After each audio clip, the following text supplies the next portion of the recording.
Bonsoir, ici Francine Loca, naturopathe. Bienvenue à Naturel un jour, santé pour toujours. Ce soir, j'ai le plaisir de m'entretenir avec Nathalie Champoux, auteure de 2 livres, dont un c'est Être et ne plus être autiste, et l'autre c'est Santé, le guide pour toute la famille. Merci Nathalie d'être avec nous. Ça me fait plaisir. J'aimerais ça que tu nous racontes l'histoire. Tout a débuté, en fait, quand tu as reçu le diagnostic de ton plus vieux, Nicolas, 3 ans, en automne 2011. Puis là, qu'est-ce qui est arrivé? J'aimerais ça que tu nous racontes l'histoire. Ben, en fait, c'est ça. Le diagnostic est tombé en 2011. Tout a commencé par des inquiétudes de notre part. Dès l'âge de 7 mois et demi, en fait, on voyait qu'il y a quelque chose qui ne fonctionnait pas. Donc, son développement était très, très lent. C'était un bébé qui ne pleurait pas, qui ne s'exprimait pas, qui était trop calme, qui accusait un très important retard moteur. Et là, les médecins nous référaient à différents spécialistes jusqu'à ce qu'on se retrouve à Sainte-Justine. Et là, le premier diagnostic qui est tombé, en fait, c'est un retard global de développement. Parce que là, on voyait qu'il était en retard dans toutes ses sphères de développement. Et ça, c'était la première étape.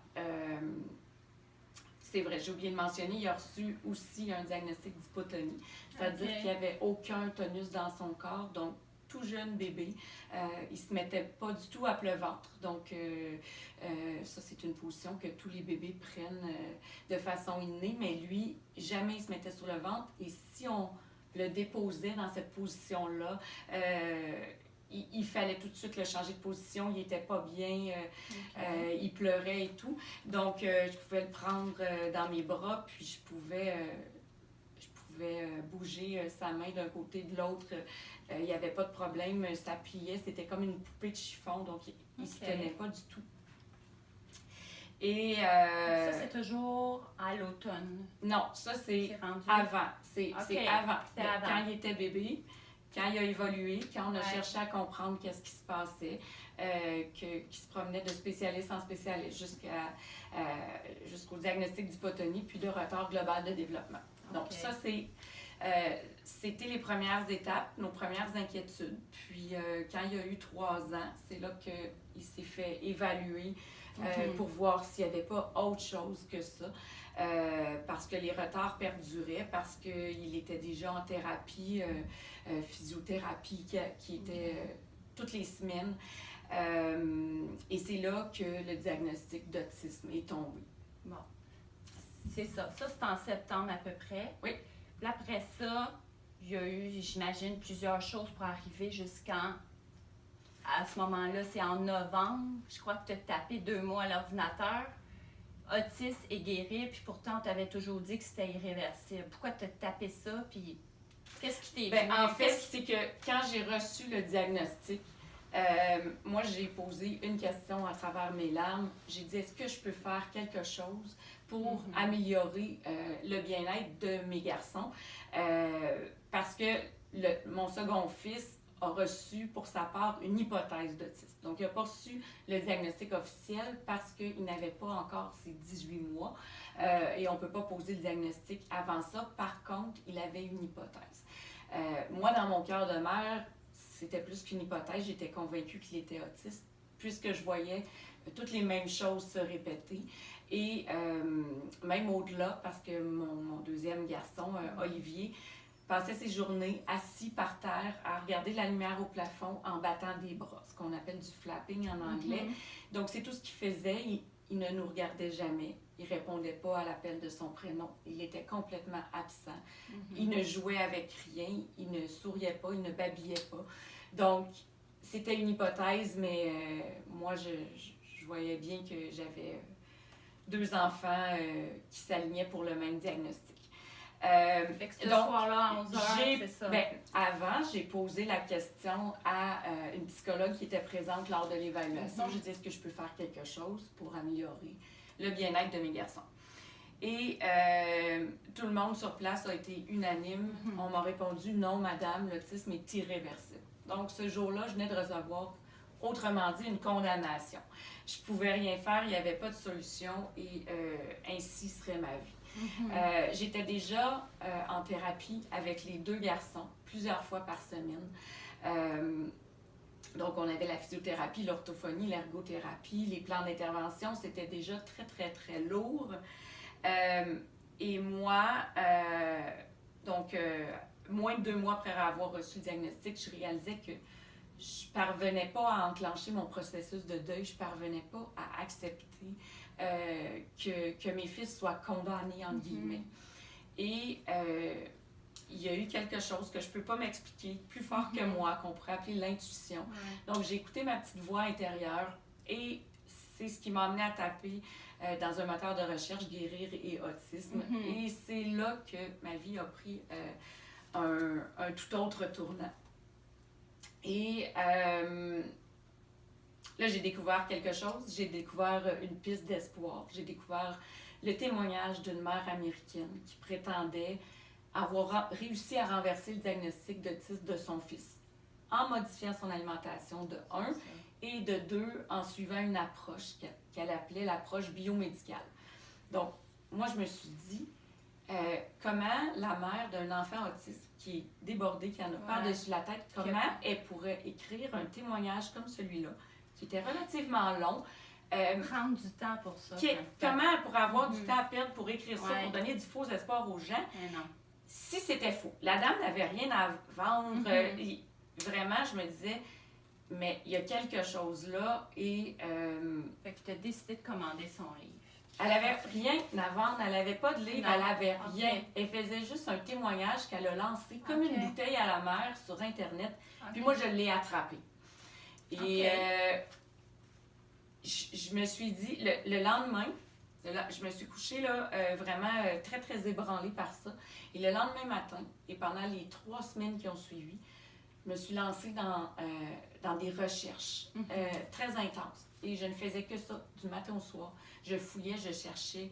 Et j'ai découvert d'autres témoignages. J'ai découvert différentes recherches scientifiques aussi. J'ai découvert qu'aux États-Unis, il existait des cliniques biomédicales avec des médecins qui pratiquaient à ces endroits-là, qui recevaient une clientèle avec des troubles neurodéveloppementaux, dont l'autisme.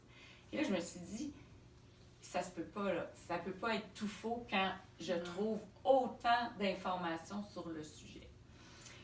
Et c'est là que je me suis dit, alors que la médecine conventionnelle n'a aucune solution à me proposer, qu'est-ce que j'ai à perdre à tenter quelque chose qui n'est pas dangereux?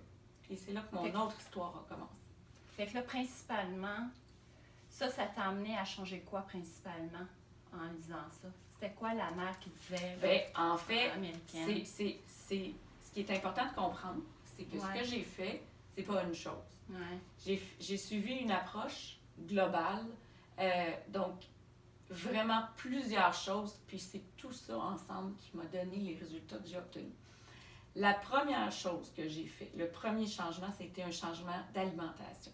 Donc, un changement radical de tout ce qu'on mettait dans notre assiette. Et c'était quoi ce changement-là? C'est que, premièrement, on est revenu à une alimentation qui est beaucoup plus ancestrale, donc beaucoup plus près de la terre, donc des aliments frais, des aliments entiers, des aliments biologiques, dans la mesure du possible. Pas d'aliments transformés, génétiquement modifiés, pas de colorants, pas d'additifs, rien de tout ça, rien de chimique. Et en plus de tout ça, on a retiré de l'alimentation le gluten, la caséine, qui est une protéine des produits laitiers, le soya et les sucres raffinés. Donc, c'est vraiment beaucoup de choses. On est revenu à une alimentation beaucoup plus simple, beaucoup plus vraie, vraiment plus près de ce que les humains ont besoin. Et ça, c'était vraiment la base sur laquelle on a construit tout le reste. Puis là, si j'ai bien vu dans ton livre, tu dis qu'après 3 jours seulement de changement de mode de vie comme ça, tu as vu une amélioration tout de suite. J'ai déjà vu des changements après 3 jours, même si ça peut paraître complètement incroyable. Mon plus jeune fils, Olivier, son ventre a dégonflé. Il souffrait de constipation chronique, comme plus de 80% des enfants autistes. Soit de la diarrhée, soit de la constipation. Lui, c'était de la constipation. Donc, après 3 jours, son ventre a dégonflé. Il a fait sa première selle normale. Donc, ça, c'était un premier changement. Puis, après 1 semaine, il nous a regardés dans les yeux. J'ai dit que son regard était totalement absent et déjà, il a fait ça. Puis, on dit qu'après 6 semaines, les thérapeutes, eux, ont commencé à voir les changements. C'est pas vraiment tranché au couteau comme ça. Là, les changements se sont vus vraiment graduel. Au fil des jours, au fil des semaines, au fil des mois. Mais déjà, après quelques semaines, déjà le premier mois, on avait des changements très importants. Puis comme je le mentionnais, mes 2 fils étaient suivis en thérapie plusieurs fois par semaine. Et déjà là, les thérapeutes se demandaient qu'est-ce qui se passait, là, parce que je prends mon plus petit, par exemple, qui était suivi par une physiothérapeute qui traçait sa courbe de développement. Donc, sa courbe était presque à plat versus la courbe d'un enfant avec un développement normal. Donc, l'écart se creusait de plus en plus. Et tout à coup, sa courbe a grimpé comme ça pour aller d'un coup, pour aller rejoindre une courbe normale. Ça, c'est après 6 semaines? Ben, à peu près on ne sait pas vraiment. Je me souviens pas par cœur. J'ai vraiment tenu mon journal de bord dans mon livre. On peut trouver exact, mais comme je dis, là, quelques semaines à peine, on avait des gros changements, puis on en avait de façon constante. Donc, c'était pas un changement après 3 jours, après plus rien. On en avait constamment des changements chez les 2 garçons.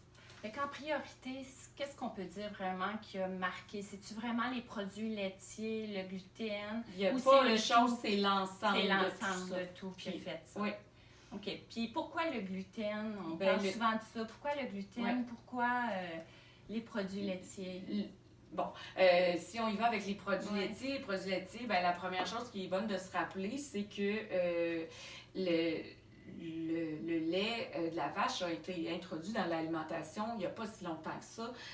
Il y a environ 10 000 ans, dans les débuts de l'agriculture, alors que l'homme a consommé le lait maternel depuis des millions d'années et il s'est développé de façon tout à fait normale avec le lait maternel. Donc, tout à coup, on lui donne le lait d'un autre mammifère. L'humain est le seul mammifère à consommer le lait d'un autre. On peut penser à un bébé chaton qui a perdu sa maman. Il va refuser carrément de se faire allaiter par une maman truie, par exemple. Il va préférer se laisser mourir parce que, de façon innée, il sait que le lait n'est pas pour lui. Mais l'humain est le seul mammifère qui consomme le lait d'un autre mammifère. Puis pourtant, chaque lait est conçu pour contenir les hormones de croissance, les vitamines, les minéraux, les nutriments qui sont essentiels pour le bon développement du petit, de ce mammifère-là. Donc, c'est sûr que déjà là, il y a quelque chose qui n'est pas tout à fait normal, puis on peut s'attendre à ce que ça ait un certain impact. Ça, c'est une chose. Mais l'autre chose qui est très importante, c'est que le lait de la vache ou de la brebis contient de la caséine, qui est une protéine. Ça n'a rien à voir avec le lactose, c'est une autre protéine qui est très difficilement digestible par l'humain. Donc, à la digestion, cette protéine-là n'est pas complètement fractionnée. Donc, ce qu'elle fait, c'est que elle fait en quelque sorte des trous dans l'intestin. Donc, elle crée ce qu'on appelle de l'hyperperméabilité intestinale. Et des molécules qui sont partiellement digérées traversent la barrière de l'intestin et se retrouvent dans le sang. Alors que le sang, normalement, c'est pour véhiculer l'oxygène.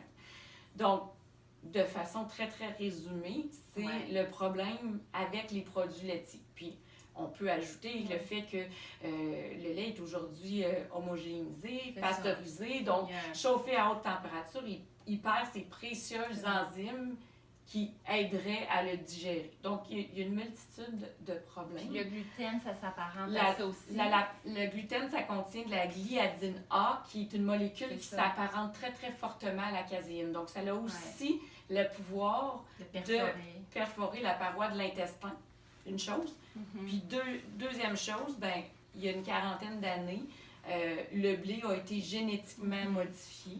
Je crois que ça passe de 14 à 42 chromosomes. Donc, il avait 14 chromosomes, et là, tout à coup, il y en a eu 42. Fait que le taux de gluten s'est trouvé à être trop élevé. Puis, il n'y a aucun test de toxicité à long terme qui ont été faits, parce qu'on a fait ça parce que ça permettait de plus grands profits, parce que les pains devenaient plus odorants, plus moelleux, ils se vendaient mieux.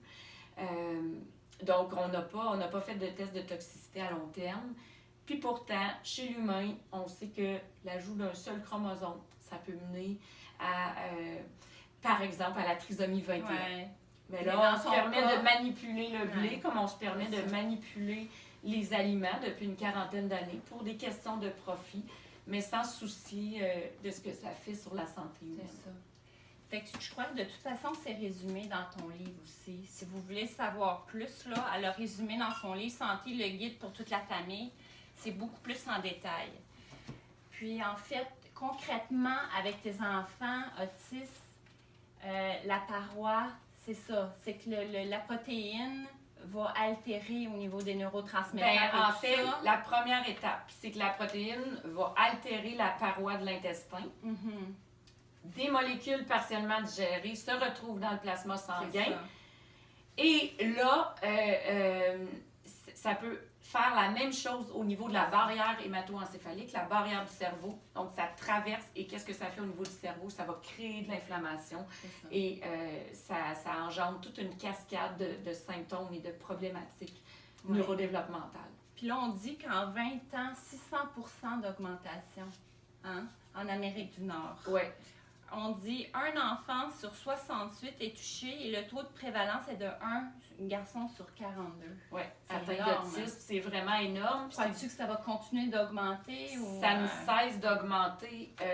Moi, je vois les statistiques tous les ans, au mois d'avril, qui est le mois de l'autisme, et les statistiques ne font qu'exploser chaque année. Donc, c'est pas une courbe croissante, c'est vraiment une courbe ascendante. Et ces statistiques-là, c'est encore plus alarmant parce que c'est les statistiques pour l'autisme, mais on n'a pas nommé tous les autres troubles neurodéveloppementaux comme le TDAH, la dyspraxie, la dyslexie, les troubles de langage, les troubles d'apprentissage, les troubles anxieux. Donc, il y a énormément d'enfants aujourd'hui qui sont atteints.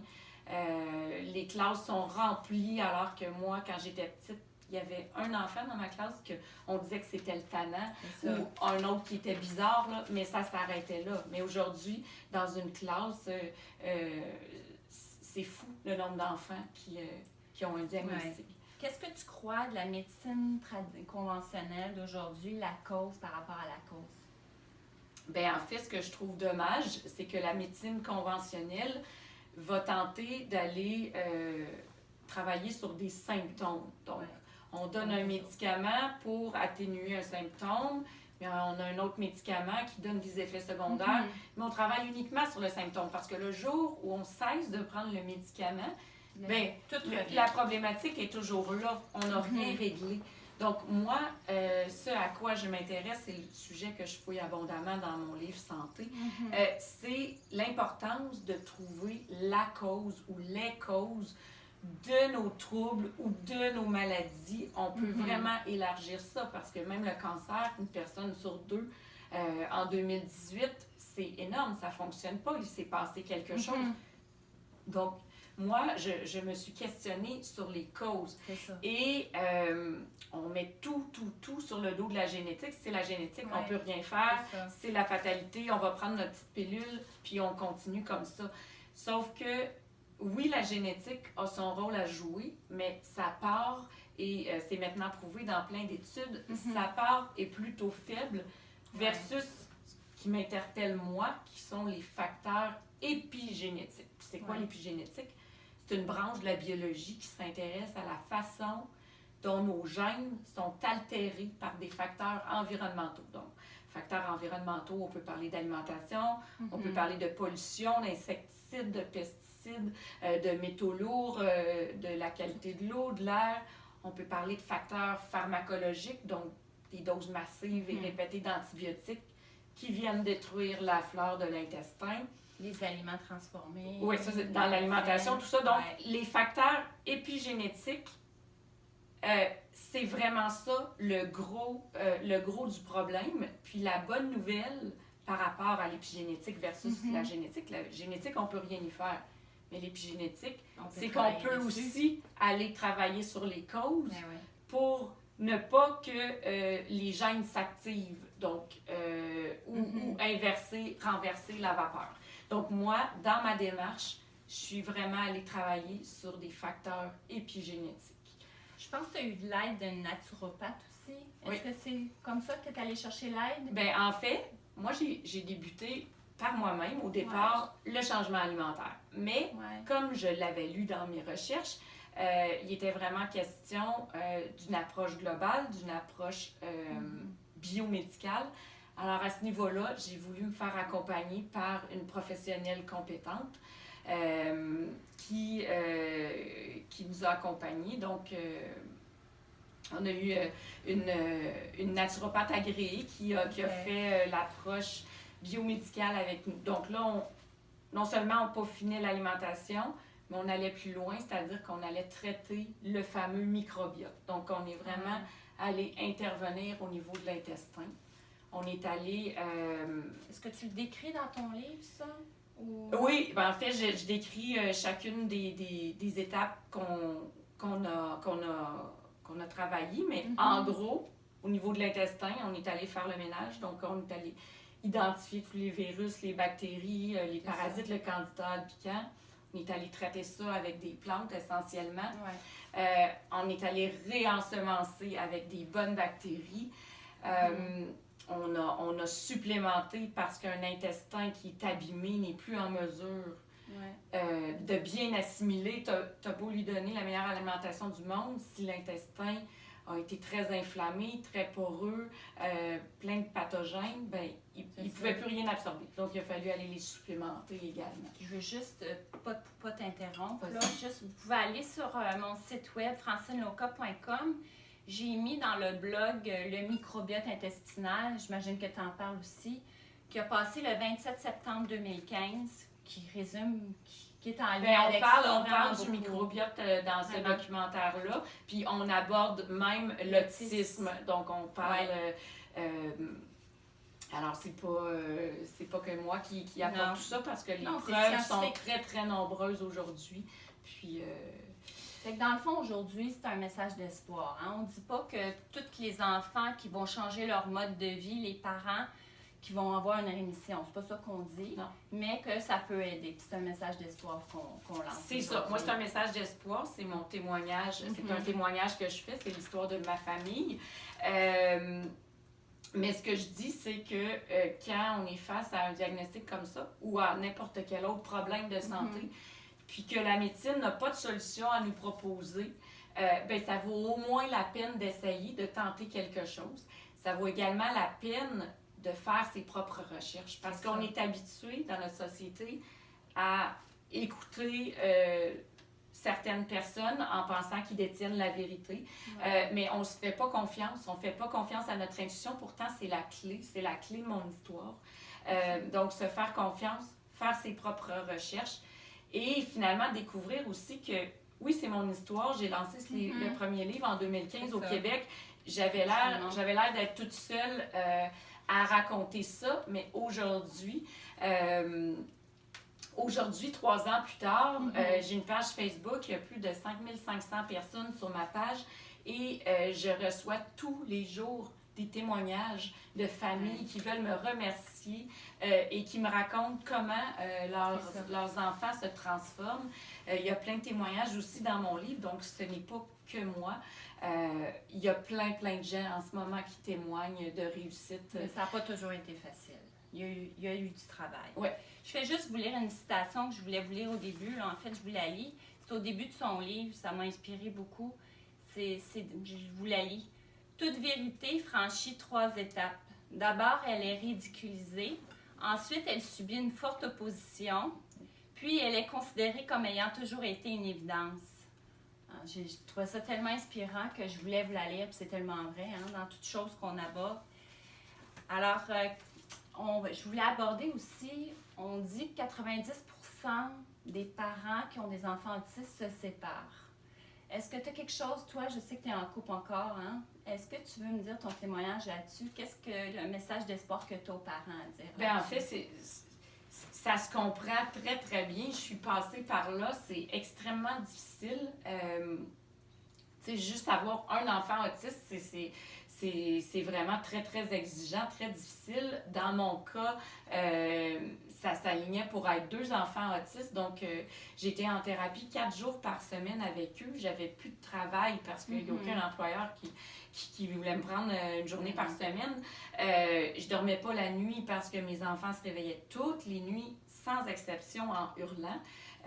Ils acceptaient de voir, seulement de me voir moi, pas mon conjoint. Mes enfants avaient du mal à se déplacer, ils ne parlaient pas, ils ne faisaient pas de câlins. On avait beaucoup de mal à entrer en communication avec eux. Notre maison était tapissée de pictogrammes parce qu'on tentait d'entrer en communication avec eux de cette façon-là. Donc, juste ça, c'est très, très, très, très lourd. Donc, en plus d'avoir une vie de couple épanouie, prendre du temps pour l'autre, ça disparaît complètement. Là. Je comprends tout à fait là, qu'il y ait autant de couples qui se séparent parce que c'est très, très, très, très difficile. Mais c'est quoi en vous deux? Nous, là, qu'est-ce qui nous a unis, c'est que quand justement on a eu notre piste d'espoir, bien, on a décidé en équipe d'amorcer ce changement-là. Mon conjoint, la première question qu'il m'a posée, c'est « Oui, mais est-ce qu'il va falloir faire ça toute leur vie? » Puis moi, je lui avais répondu « Mais je te propose un marché, on essaie pendant 3 mois, puis s'il ne se passe rien ou que les résultats ne sont pas concluants, on arrête, on ne se rassoit même pas, on n'en discute plus, mais au moins, on ne vivra pas avec le regret de ne pas avoir tenté quelque chose. » Donc ça l'a plu à mon conjoint, 3 mois, c'est pas long dans une vie avec la vie misérable qu'on a en ce moment. OK, on essaie. Puis on a essayé, puis comme je l'ai dit, très rapidement, on a eu des changements. Donc après, c'est là que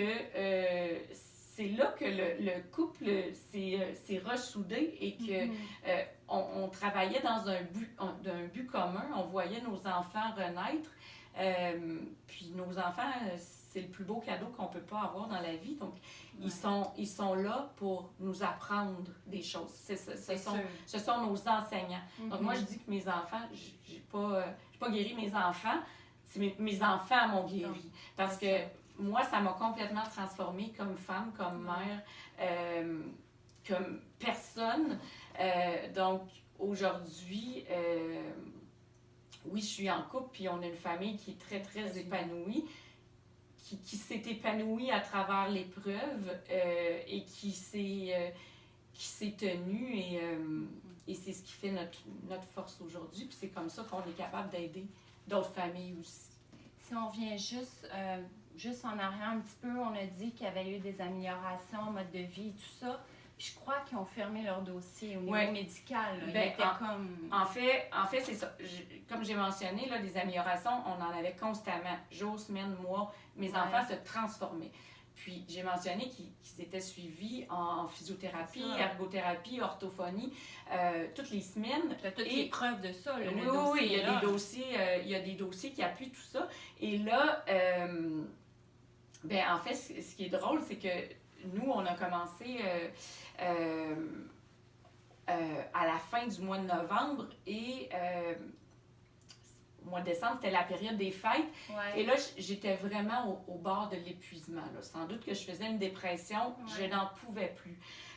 Donc, j'avais dit, en orthophonie, j'avais dit, je prends une pause d'un mois pendant les fêtes, là, je suis plus capable. Je suis plus capable, là, c'est ma santé, là, ça va plus. Donc, quand je suis revenue au rendez-vous après les fêtes en orthophonie, l'orthophoniste qui a vu mon garçon, elle lui parle bonjour, mon garçon répond bonjour, ok, déjà là ça allait pas, mais elle continue de lui parler, il lui répond, elle commence à faire les exercices avec lui, ça se passait bien, puis moi j'avais décidé que je ne disais rien, parce que moi je voulais que ce soit objectif, je voulais avoir qu'est-ce que vous pensez de ça? Est-ce que j'hallucine ou est-ce que vous voyez quelque chose? C'est vous la professionnelle. Donc, j'ai rien dit. Mais à un moment donné, il me regarde et il dit qu'est-ce qui s'est passé là? Pendant les fêtes, qu'est-ce qui s'est passé? Rien, je vois pas. Puis elle continue de travailler avec lui. Et je la voyais, elle prenait des notes, elle prenait énormément de notes, elle déposait son crayon, elle se prenait la tête dans la main, elle réécrivait. Visiblement, là, elle était complètement désemparée. Elle m'a dit, bon, on se revoit la semaine prochaine, je comprends pas ce qui se passe.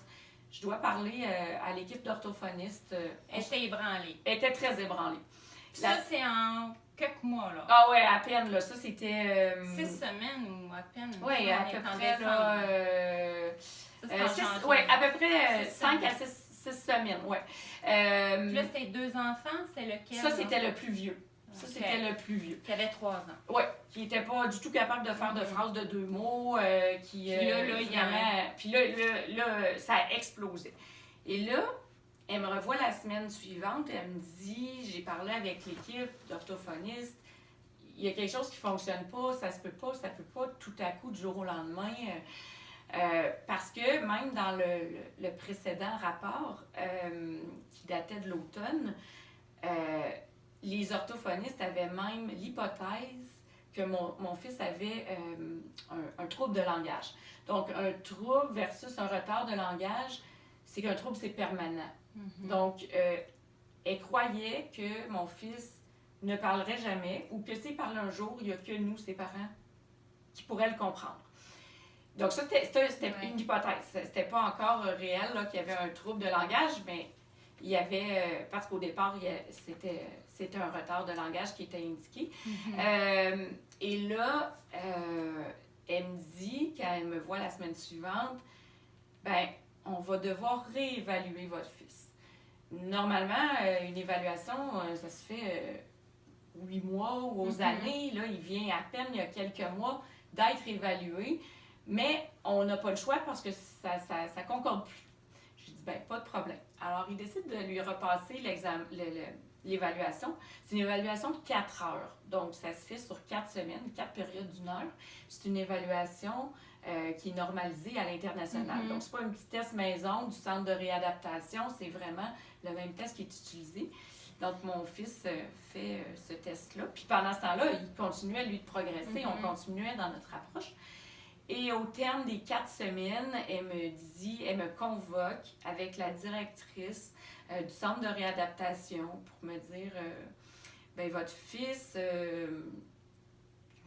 a énormément progressé. Par exemple, dans une des sphères de l'évaluation, il était passé du 9e rang centile au 93e rang centile en quelques mois depuis l'évaluation précédente. Donc, elle dit, c'est tout à fait inexplicable pour nous. On ne comprend pas ce qui s'est passé, mais avec notre outil, on détermine qu'il n'y a absolument ni trouble de langage, ni retard de langage. Il y a même qui ont dit que son langage surpassait celui d'un enfant du même âge. Fait que là, il était comme normal, comme on peut dire. Tout à fait, en langage. C'est ça.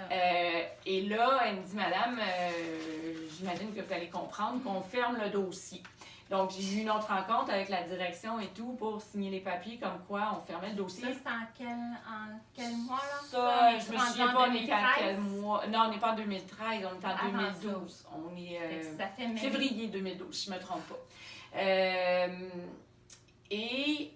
La même chose s'est passée avec tous les thérapeutes. Donc, en physio, en ergo, pour mon aîné, pour mon plus jeune. Il y avait 6 dossiers au total. Les 6 dossiers se sont fermés un à un. Ouais. Puis, 1 an plus tard, J'ai revu le physiatre également, qui est celui qui avait posé le diagnostic d'hypotonie. Donc, j'ai dit que mon fils il avait une hypotonie très sévère, que même à 9 mois en auto, là, il y avait un collet autour du cou parce que sa tête tombait. Et presque à 2 ans, mon fils ne marchait toujours pas. Ça faisait partie de son retard moteur. Et on lui avait prescrit des orthèses tibiales, comme Forrest Gump. Donc, des orthèses qui partaient du bout de ses orteils jusqu'à ses genoux, pour l'aider à au moins se tenir debout pour qu'il mette un pied devant l'autre. C'est ça qui a fait en sorte qu'à 2 ans, il était capable de mettre un pied devant l'autre. Marcher, c'est un grand mot parce qu'il était fatigué au bout de à peine quelques mètres. Mais au terme d'une année, le diagnostic d'hypotonie a aussi été renversé. Donc, au terme d'une année, mon fils faisait du vélo, il courait 1 kilomètre avec mon conjoint et il nageait. Et ça par un changement de mode de vie. Un changement de mode de vie, oui. Alors, puis au terme d'une année à peu près, le diagnostic d'autisme puis l'hypothèse d'autisme ont été complètement renversés. Puis là, il y a plein de gens que tu connais qui font la même chose aujourd'hui. Énormément. Puis qui voient les mêmes résultats. Énormément. Alors, c'est ça. Je vous invite vraiment à lire. Si on veut te rejoindre, Nathalie, on va sur ta page Facebook. Oui, ma page Facebook, Nathalie Champoux, auteure. OK. On peut m'envoyer un message privé. Je réponds à tout le monde, mais tu devines que je suis submergée de messages. Donc, je fais de mon mieux, mais c'est sûr que ça peut prendre un petit peu de temps à répondre. Tu dis quelque chose dans ton livre que je vais citer aussi, c'est le but de cette entrevue, tu nous l'as dit dans le livre et je te cite. Mais qui que vous soyez, si vous êtes touché par mon récit, racontez mon histoire à votre entourage. Ensemble, nous parviendrons à changer les choses. Alors, je vous demande si vous aimez l'entrevue puis si vous voulez aider des gens qui sont dans le même besoin, qui ont des enfants autistes, de partager à plus de monde possible pour... Puis, si vous voulez lire, c'est toujours Être et ne plus être autiste des éditions Fides et Santé, le guide pour toute la famille, la même édition. Je te remercie beaucoup. Nathalie, on aurait pu en parler pendant des heures puis des heures, mais je vous invite vraiment à lire ces livres puis à communiquer. Merci. Merci tout le monde. Bien. Puis je veux juste vous dire, la semaine prochaine, je vais faire une conférence. Puis je vous invite à regarder, on va la publier. On parle beaucoup de comment manger santé, l'acidité, l'alcalinité. Mangez-vous vraiment des aliments adaptés à votre espèce. C'est tout en lien avec notre alimentation, notre mode de vie. Fait que je vous invite à me suivre la semaine prochaine. Merci, bonne semaine. Merci Nathalie.